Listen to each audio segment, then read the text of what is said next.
दोस्तों इस वीडियो के अंदर मैं आपसे अपनी जनरल एक्सपीरियंस शेयर करूंगा कि इस वक्त कंट्री दुनिया के अंदर कौन सी है जहां की इमिग्रेशन इजीली अप्लाई आप कर सकते हैं। एज वाइज आपको कहाँ जाना चाहिए, कौन कौन से डिफरेंट कंट्रीज हैं, उनके क्या क्या आपको बेनिफिट मिल सकते हैं। Study visa, visit visa, immigration या जो और वीज़ा की कैटेगरीज हैं, और उसके अंदर आप अपनी एज वाइज, अपने स्टेटस वाइज, अपनी एजुकेशन वाइज आपको क्या क्या बेस्ट ऑप्शन अभी करंटली आपको मिल जाते हैं। मैंने कौन कौन कंट्रीज़ के लिए अपने जो है वो कोशिश की थी, ये सारी डिटेल इस वीडियो में मैं आपसे शेयर करूंगा। वीडियो बहुत इंपॉर्टेंट है, इसको लास्ट तक देखिएगा। अस्सलाम वालेकुम दोस्तों, उम्मीद करता हूँ आप सब लोग खैरियत से होंगे। दोस्तों इस वीडियो में मैं आपसे अपने एक्सपीरियंस शेयर करूंगा कि मैंने कैसे अपनी इमिग्रेशन पुर्तगाल का सिलेक्शन क्यों किया। उसके अलावा मैंने कहाँ कहाँ के लिए अपनी ट्राई की हुई थी और मैंने कौन कौन से वीज़ा पे ट्राई की थी। इमिग्रेशन के लिए बेस्ट ऑप्शन अभी आपके पास क्या अवेलेबल है, अगर आप स्पाउस के साथ आना चाहते हैं, आप स्टडी पे आना चाहते हैं, आप हाईली स्किल पे आना चाहते हैं, आप विज़िट वीज़ा पे आके अपने डॉक्यूमेंट्स अप्लाई करना चाहते हैं, तो आपके लिए क्या-क्या ऑप्शन ओपन है। और आपको एक जनरल सा एक मशवरा मैं दूँगा कि आप किन कंट्रीज़ को सिलेक्ट करके वहाँ पे आप जा सकते हैं। देखिए मैंने जब इमिग्रेशन के लिए अपना बाहर का अपना प्रोग्राम बनाया था, मेरा प्रोग्राम बहुत टाइम शुरू से था। शुरू से ही स्टडी के टाइम से ही मेरा एक इरादा था कि मैंने बाहर जाना है। और मैंने अपनी बाहर की इमिग्रेशन अप्लाई करनी है, मैंने अपने पासपोर्ट लेने हैं। मेरी फैमिली से काफ़ी लोग जो है वो बाहर भी हैं बिल्कुल। कुछ लोग मेरे फैमिली से जो है वो यूएस के अंदर सेटल हैं, कुछ ऑस्ट्रेलिया के अंदर हैं, कुछ हांगकांग के अंदर हैं, कुछ और कंट्रीज़ में, मिडल ईस्ट में भी लोग हैं जो मेरी फैमिली से हैं और वहाँ पे उन्होंने अपनी सेटलमेंट की भी है। तो मेरे पास जब मैंने शुरू में ये कोशिश की थी तो मेरे ज़हन में ये था कि मैं किसी बड़ी कंट्री में जाऊँगा। जैसे ऑस्ट्रेलिया मेरे ज़हन में था, यूएस था और उसके बाद कनाडा का ऑप्शन मेरे पास था। लेकिन कुछ फैक्टर मेरी कंडीशन के हिसाब से ऐसे थे जिनके अंदर मैं कुछ कंट्रीज़ में फ़िट हो रहा था, कुछ में मैं फ़िट नहीं हो रहा था। क्योंकि मैं अपनी यंग एज में अपना वीज़ा अप्लाई नहीं कर पाया, मुझे अपना टाइम नहीं मिला और मेरे पास इतने रिसोर्सेज़ भी नहीं थे कि मैं जो है वो उनको अप्लाई कर सकूँ। ना इतनी नॉलेज थी, ना अपने कोई इतने रिसोर्सेज़ थे कि मैं टू बी ऑनेस्ट मेरे पास इतने रिसोर्सेज़ नहीं थे कि मैं किसी अच्छी कंट्री में जाके अपना सेटलमेंट कर सकूँ। ना इतने पास मेरा कोई हाईली पेड कोई अमाउंट मेरे पास था। तो फिर मैंने अपने डिफरेंट ऑप्शन सर्च किए थे उस टाइम पे। ऑस्ट्रेलिया मेरे ज़हन में था कि मैंने कहा कि स्टडी पे जाके ऑस्ट्रेलिया के अंदर सेटल हुआ जा सकता है। लेकिन जब मैंने स्टडी के अपने टाइम पे जब उसको रिसर्च किया था तो उसके टाइम के हिसाब से एक तो ऑस्ट्रेलिया जो है वो भी जो है वो स्टडी पे आपको अच्छा खासा आपको खर्चा आ जाता है। और स्टडी पे भी ये नहीं कि आप स्टडी करके जाके आप एकदम से वहाँ पे सेट हो सके। उसके बाद भी इनका एक पॉइंट सिस्टम है।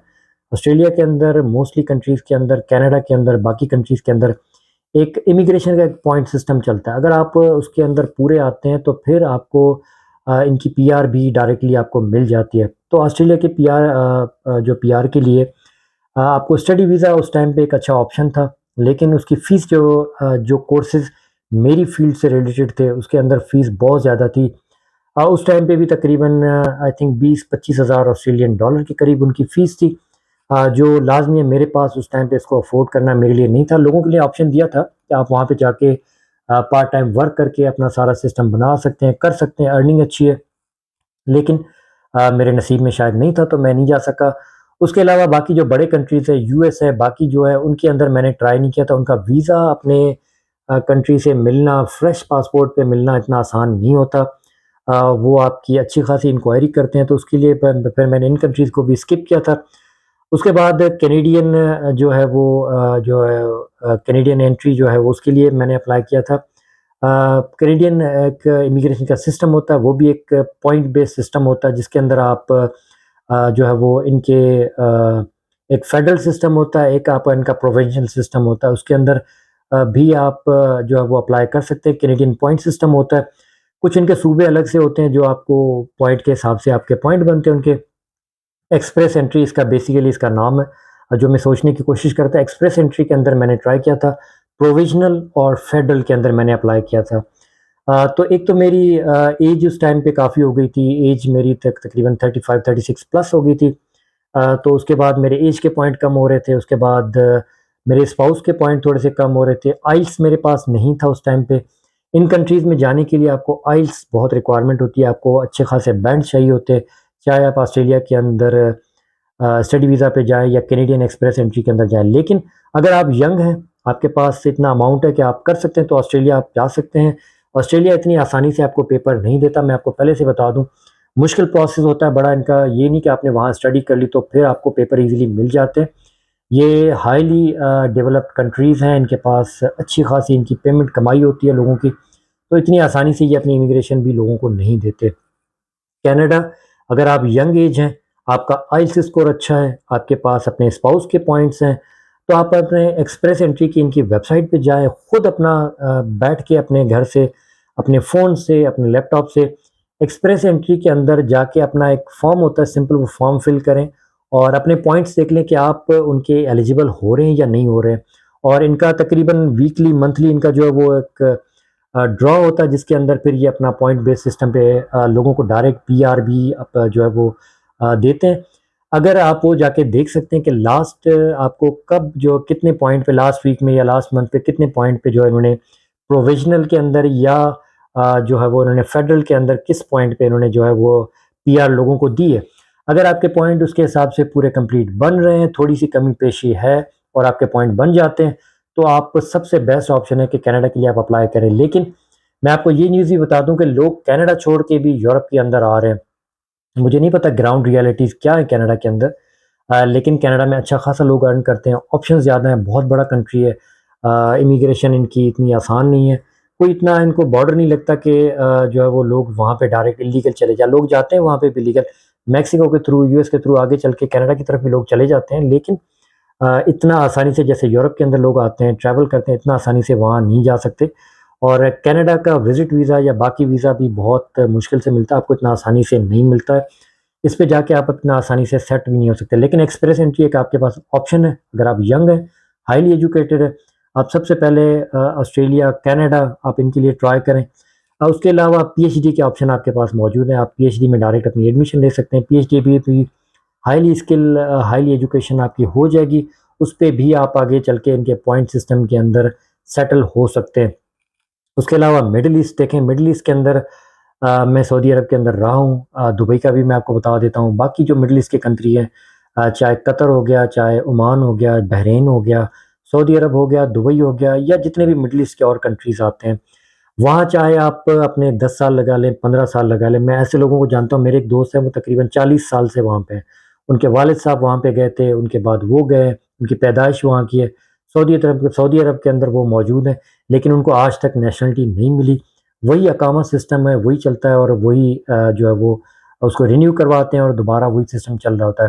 कोई पता नहीं है कि वो आपको किसी दिन भी अचानक निकाल दें, आपको कंट्री आउट दे दें या आपका अकामा रिन्यू नहीं करें, तो आपको जाना पड़ सकता है। और ये एक बहुत बड़ी फिर मुश्किल आती है जब आप एक कंट्री में पैदा होते हैं, आपको पूरा उनका सिस्टम पता होता है, फिर एकदम से वहाँ से निकल के अपने होम कंट्री में आना बहुत मुश्किल होता है। मैंने लोगों को देखा है, लोगों को बहुत मुश्किल आई है उसके बाद, वो लोग फिर अपने कंट्री में सेट नहीं हो पाए। तो मिडल ईस्ट का सबसे बड़ा ड्रॉबैक यही है कि एक तो आजकल वहाँ पे भी टैक्सेस बहुत लग रहे हैं, सऊदी अरब की मैं स्पेशली बात कर रहा हूँ कि टैक्सेस बहुत लग रहे हैं। फैमिली के लिए भी, उनके रिन्यू के लिए भी टैक्सेस हो गए हैं और चीज़ों के लिए भी उनको अकामा रिन्यू पे भी उनको टैक्सेस लग रहे हैं। तो अब पहले जैसा सऊदी अरब जो आज ये 10 साल पहले था, वैसा अब नहीं रहा है। अभी बहुत लोगों को मुश्किल आती है। लेकिन अगर आप किसी और यूरोप की कंट्री नहीं जा सकते, तो फिर आप मिडल ईस्ट में भी जा सकते हैं। वहाँ जाना थोड़ा-सा ईज़ी हो जाता है, वर्क परमिट वो आपको मिल जाता है। मेडिकल उसके लिए होता है। अभी भी एक भाई मुझसे पूछ रहे थे कि क्या यूरोप के अंदर मेडिकल होता है? शायद उनको किसी एजेंट ने बताया होगा कि आपका मेडिकल होगा तो ही आपको यूरोप का वीज़ा मिलेगा। देखें, मैं एक चीज़ इसमें अच्छे से क्लियर कर दूँ, यूरोप के अंदर आप किसी भी वीज़ा पे आते हैं, चाहे विज़िट या वर्क के अंदर, आपका मेडिकल यहाँ पे नहीं होता। कोई एजेंट अगर आपको यूरोप के वीज़ा के लिए मेडिकल का बोल के अगर आपसे पैसे ले, तो प्लीज़ उसको पैसे नहीं दीजिएगा। यूरोप के अंदर किसी भी तरह का कोई मेडिकल किसी वीज़ा के अंदर नहीं होता। ये मिडल ईस्ट के अंदर, सऊदी अरब या बाकी कंट्रीज़ के अंदर आपका वो मेडिकल करवाते हैं, की रिक्वायरमेंट होती है, वो आपका क्लियर होता है तो ही आपका वर्क परमिट और बाकी चीज़ें लगती है। तो मिडल ईस्ट के अंदर ड्रॉबैक सबसे बड़ा ये है जो मैंने आपको बता दिया, आप कितने भी साल रह लें, आपको पासपोर्ट या आपको नेशनैलिटी या आपको बाकी चीज़ें नहीं मिलती। दुबई के अंदर आपको काफ़ी ईज़िली चीज़ें हो जाती हैं, आप वहाँ पे जो है वो अपनी बिज़नेस कर सकते हैं, अपनी प्रॉपर्टी ले सकते हैं। बाकी कंट्रीज़ के मिडल ईस्ट के बनिस्बत दुबई एक बेस्ट ऑप्शन है, अच्छा ऑप्शन है। अगर कोई और नहीं है, तो आप दुबई जाके अपना कारोबार, अपनी चीज़ें कर सकते हैं। तुर्की के लिए भी ये मैं बता दूँ, तुर्की भी आपको जो है वो दे देता है, आपको पीआर तुर्की की मिल जाती है। तुर्की के अंदर भी आप लीगल स्टे करेंगे। मैंने लास्ट वीडियो में एक भाई जिन्होंने डंकी लगाई थी, उनके जो भी एक्सपीरियंस है वो मैंने तुर्की के उसमें शेयर किए थे। आप जाके वो वीडियो देख के तुर्की के बारे में भी, उनकी डॉक्यूमेंट्स के बारे में भी कंप्लीट डिटेल उस वीडियो के अंदर देख सकते हैं। मैं उस डिटेल में अभी नहीं जाऊँगा, वीडियो ऑलरेडी बहुत लंबी हो जाएगी। तो तुर्की भी दे सकता है, तुर्की के अंदर भी मिलते हैं, लेकिन अगेन लोग तुर्की से भी जो है वो यूरोप की तरफ आते हैं। देखिए, यूरोप मैंने इसलिए सिलेक्ट किया था क्योंकि उस टाइम पे जो पुर्तगाल ही था जो एक विज़िट वीज़ा पे आके अपने डॉक्यूमेंट्स दे रहा था। मैंने स्टडी वीज़ा पे भी ट्राई किया था, लेकिन कुछ गैप थे, कुछ आइल्स का इश्यू था, कुछ और इश्यू था मेरे डॉक्यूमेंट्स के अंदर। मेरे कॉलेज की तरफ से कुछ इश्यू था, मेरी तरफ से नहीं था। मेरे कॉलेज की अफ़िलिएशन की वजह से कुछ ऐसे इश्यूज़ थे जो मेरी ट्रांसक्रिप्ट के अंदर आ रहे थे। मेरे पास मल्टीपल ट्रांसक्रिप्ट हो रही थी, जिसकी वजह से मैं एचईसी से उसको अटैच नहीं करवा पा रहा था, तो मेरे थोड़े से इशू आ रहे थे। लेकिन फिर भी मैंने स्वीडन का स्टडी वीज़ा जो है वो अप्लाई किया था, और मैंने सबसे पहले ऑप्शन रखा था कि मैं स्वीडन की तरफ जाऊँगा, वहाँ से स्टडी करूँगा, फिर देखूँगा आगे क्या ऑप्शन मेरे लिए निकलता है। लेकिन वो मेरा अनफॉर्चुनेटली वो मेरा स्वीडन का वीज़ा जो है वो नहीं लगा था। इटली लोग आते हैं, जर्मनी लोग आते हैं, स्टडी पे आते हैं और अपनी स्टडी कंप्लीट करके अपने डॉक्यूमेंट्स की तरफ प्रोसेस करते हैं। उसके अलावा सबसे बेस्ट ऑप्शन जब मैंने अप्लाई किया था तो ये था कि विज़िट वीज़ा पे आप आके यूरोप के अंदर स्पेन और पुर्तगाल के लिए अपने डॉक्यूमेंट्स अप्लाई कर सकते हैं। लेकिन अगेन स्पेन का मैंने अगेन लास्ट वीडियोज़ में बताया हुआ डिटेल में कि उसके ड्रॉबैक क्या हैं। लोग आपको बताते हैं कि स्पेन चले जाएँ, स्पेन चले जाएँ, लेकिन स्पेन के ड्रॉबैक जो मैंने आपको बताए थे वो उस वीडियो में आप जाके देख सकते हैं कि कितने ड्रॉबैक वहाँ पे आपको होते हैं। पुर्तगाल एक सबसे बेस्ट ऑप्शन था। चाहे आप डॉक्यूमेंट का प्रोसेस का टाइम हो बहुत जल्दी 1.5 से 2 साल के अंदर, उसके अलावा कोर्ट केसेस के थ्रू या किसी और केसेस के थ्रू आपको बहुत जल्दी आप अपने डॉक्यूमेंट्स यहाँ पे अपने टीआरसी अपना रेज़िडेंट कार्ड यहाँ पे ले सकते थे। फैमिली बुलाना यहाँ पे आसान था, अपने पेरेंट्स को बुला सकते थे। यहाँ पे आप पहले दिन से लीगल थे, यहाँ पे आप बिज़नेस कर सकते थे। ये सारे ऑप्शन थे जिसकी वजह से मैंने पुर्तगाल को सिलेक्ट किया था। पुर्तगाल के अंदर अर्निंग इतनी नहीं है, ये बिल्कुल फैक्ट है, इसमें कोई शक नहीं है। लोगों को यहाँ पे जॉब्स नहीं मिलती है, बहुत मुश्किल आती है लोगों को, लेकिन ये एक ऐसा कंट्री है जो आपको पेपर देता है, आपको डॉक्यूमेंट्स देता है, जिसकी बेस पे आप पूरे शेंजन के अंदर ट्रैवल कर सकते हैं। आप 5 साल के बाद फर्स्ट ईयर से मिलने के बाद 5 साल लीगल स्टे के बाद अपना पासपोर्ट अप्लाई कर सकते हैं। पासपोर्ट लेने के बाद आप किसी भी और डेवलप्ड कंट्री में जाके एज़ अ पुर्तगीज़ सिटीज़न आप वहाँ पे रह सकते हैं, अपनी और चीज़ें कर सकते हैं। यूरोप का एक दरवाज़ा था जो आपके लिए खुल जाता था, तो मैंने इसीलिए पुर्तगाल जो है वो सिलेक्ट किया था। और सबसे बेस्ट ऑप्शन, सबसे कम खर्चे वाला ऑप्शन ये था कि विज़िट वीज़ा पे मैं आके अपना प्रोसेस यहाँ पे कर सकता था। फिर मैंने अगेन आपको ये लास्ट वीडियो में बताया हुआ था, मैंने स्पेन के 2 से 3 वीज़ा लिए थे। मेरे 3 स्पेन के वीज़ा लगे थे, फ्रेश पासपोर्ट पे लगे थे। तो फिर मैं उसके अंदर यहाँ पे आ गया था। स्पेन से मैं सीधा पुर्तगाल आया, मैंने अपनी फ़ाइल लॉक की और मैंने अपना इमिग्रेशन का प्रोसेस एक स्टार्ट किया था। तो ये थी एक नटशेल के अंदर, बातें बहुत हैं जो मैं आपसे शेयर करना चाहता था इस वीडियो में, और कंट्रीज़ के ऑप्शन आपके साथ शेयर करना चाहता था, लेकिन वीडियो बहुत लंबी हो जाएगी और लोग इतनी बड़ी वीडियो देखते नहीं हैं। किसी और वीडियो में अगर आप लोगों की डिमांड होगी तो मैं ज़रूर बाकी कंट्रीज़ के बारे में भी इमिग्रेशन के हिसाब से जो एक ऑप्शन आता है तो वो मैं आपके लिए ज़रूर उस पे बना दूँगा। सबसे बेस्ट ऑप्शन है कि आप स्टडी पे जाएँ, स्टडी के बाद आप हाईली स्किल्ड पे जाएँ, अपनी जॉब के अपनी फ़ील्ड के हिसाब से ट्राई करें, वर्क परमिट पे ट्राई करें। उसके बाद कोई ऑप्शन नहीं बचता, कोई ऑप्शन नहीं है, तो फिर आप यूरोप के अंदर अभी जो है वो स्पेन आके अपने विज़िट पे आके अपने डॉक्यूमेंट्स अप्लाई कर सकते हैं। अभी भी स्पेन का दरवाज़ा आपके लिए खुला हुआ है।